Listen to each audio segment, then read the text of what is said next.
Eh bien salut tout le monde, c'est Aflex, j'espère que vous allez bien, en tout cas moi ça va super. Aujourd'hui on se retrouve pour une nouvelle vidéo qui va être plutôt courte, mais aujourd'hui on va parler de Didi tout simplement parce qu'on est enfin en mai 2025 et son procès en fait va débuter. Du coup voilà, forcément je pense qu'il y a beaucoup de choses à dire, je pense que là il y a clairement une...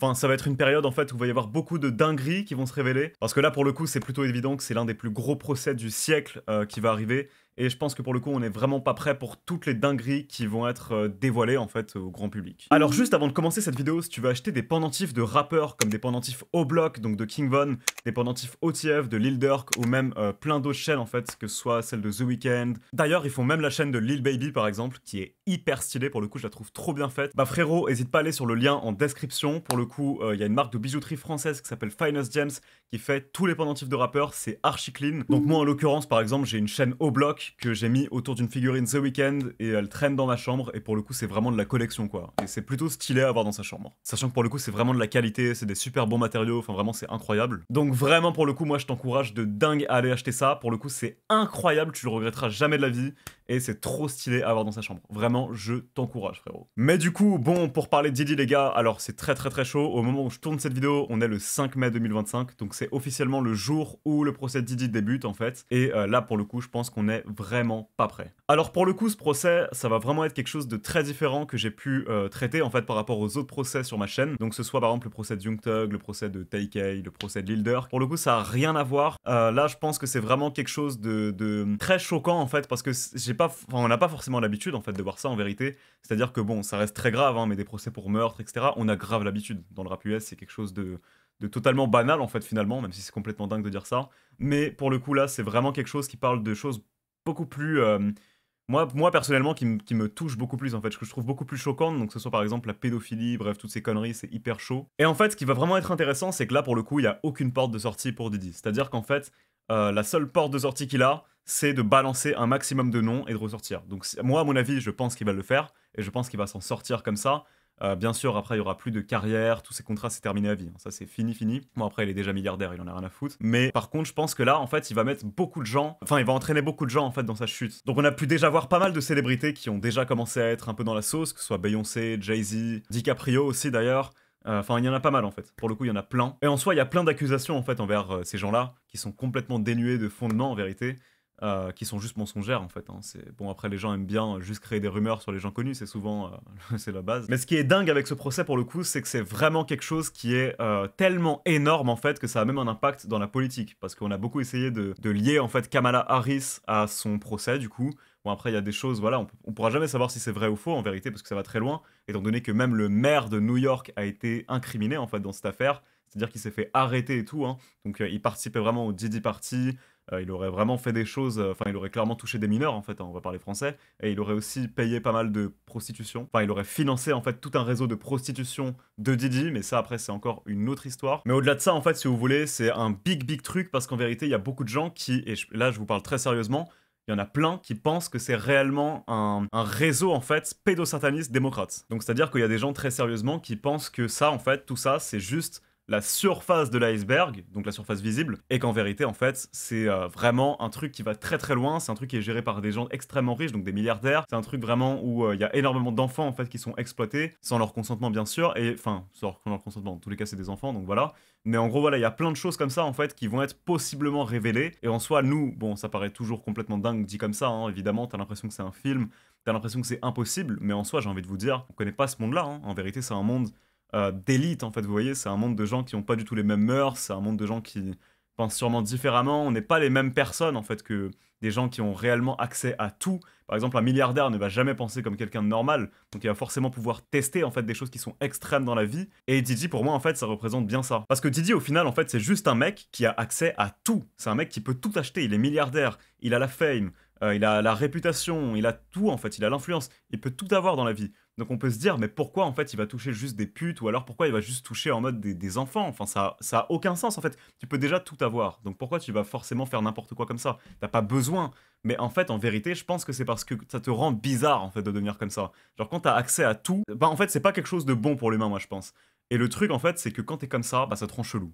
et Didi, il est devenu chelou comme ça. Moi, je pense que c'est vraiment ça. Je pense que s'il avait jamais été riche, il aurait pas été aussi taré que ça, en fait. Alors maintenant, il y aura toujours une instrumentalisation politique de cette affaire, parce que c'est quelque chose de tellement big, encore une fois, que forcément, ça va y avoir des conséquences énormes, en fait. Il y a plein de partis politiques qui vont essayer de le reprendre, vous allez voir, hein, c'est pas vraiment... Enfin, c'est peut-être juste un rappeur et tout, aux yeux des Français, mais en vérité, c'est quelque chose de tellement important que ça va être utilisé dans tous les sens. Mais moi, encore une fois, pour moi, je pense vraiment que là, on n'a encore rien vu. Et que ce qui va être vraiment fou, en fait, dans ce procès, ça va être toutes les personnes qui va entraîner dans sa chute. Parce qu'à partir du moment où il va commencer à citer les blazes, parce que là, pour l'instant, en fait, il y a que deux possibilités. La première, c'est qu'en fait, l'équipe d'avocats, en fait, de Didi, donc Brian Steele, d'ailleurs, qui est l'avocat de Young Thug, du coup, qui a repris cette affaire-là, va essayer de faire en sorte qu'il plaide la folie. S'il plaide la folie, en soi, il peut s'en tirer, bon, il s'en tirera pas bien du tout, hein. Croyez-moi, il y aura des conséquences complètement dingues, mais il peut fuir certaines responsabilités, en vérité. Mais dans tous les cas, c'est une affaire fédérale, et il faut savoir qu'en fait, à partir du moment où c'est les fédéraux, en fait, qui t'ont arrêté, tu peux pas juste purger 50% du temps. Parce que de base, en fait, ça se passe comme ça dans un procès normal. Genre, c'est-à-dire que tu peux, même si t'es condamné, et à partir du moment où tu as une bonne conduite, purger seulement 50% du temps auquel tu as été condamné. Or, quand c'est une affaire fédérale, c'est 85% du temps.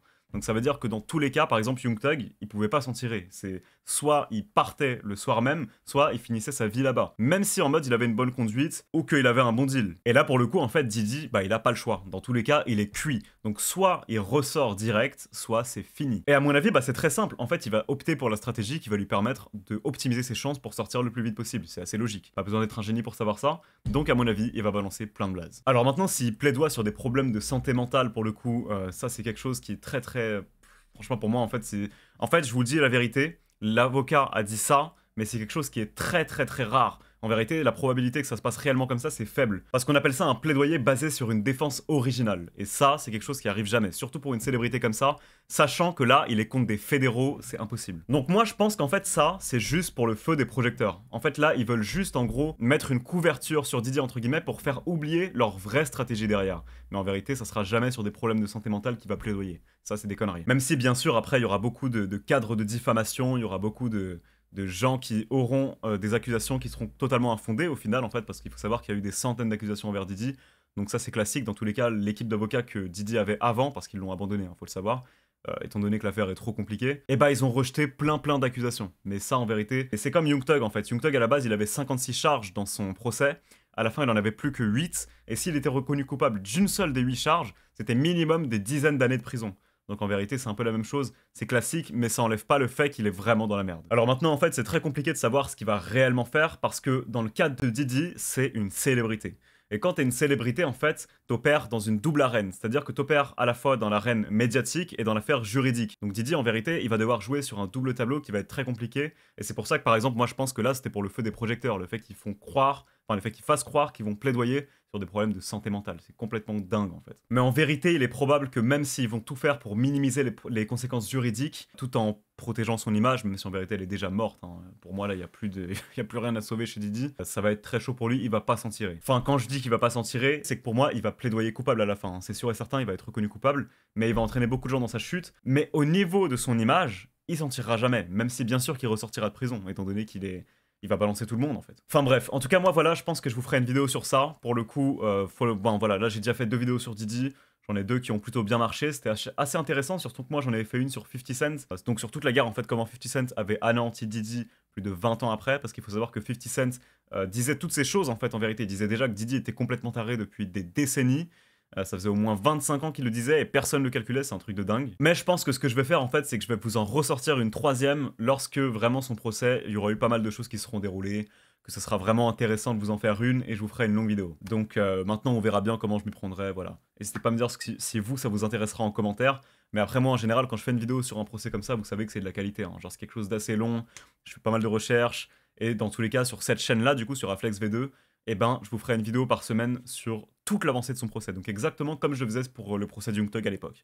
Et je pense que comme ça, en fait, ça sera intéressant parce que vous pourrez savoir en temps réel tout ce qui se passe à chaque fois dans son procès. D'ailleurs, je le ferai aussi pour Lil Durk. Et en même temps, bah voilà, ça me permettra en fait de vous faire un truc archi complet sur ma vraie chaîne avec du montage, un bon script et tout.